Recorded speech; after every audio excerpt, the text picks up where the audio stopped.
make room for his successor. To read the State of the University report, you can visit the KPLC website. Hurricane season is less than a week away, and not everyone has the privilege of sheltering at home. Many professions, like nurses, must prioritize their patients rather than their families when disaster strikes. It's frightening, but as a nurse, you're focused on your patients. Angel Goodrich and Joan Baker are nurses at Christus Ochsner Lake area. Both are no stranger to hurricanes. In the days leading up to the storm, they weren't anticipating what Laura grew to be.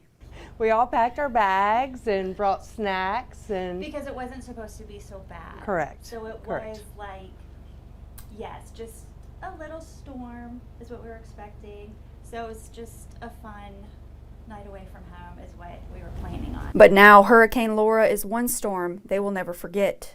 Then Yeah, we I felt started... it was probably halfway through our shift Yeah. when we realized it was going to be bad.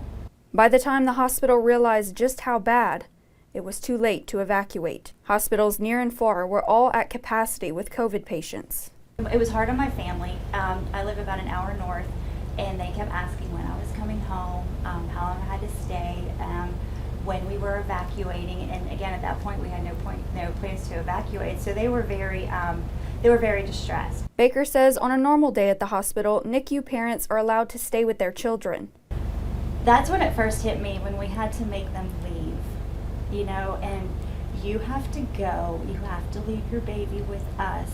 We're gonna stay, but it's too dangerous for you to stay. Luckily, damage to the NICU was minimal, but it was a different scene outside of those walls.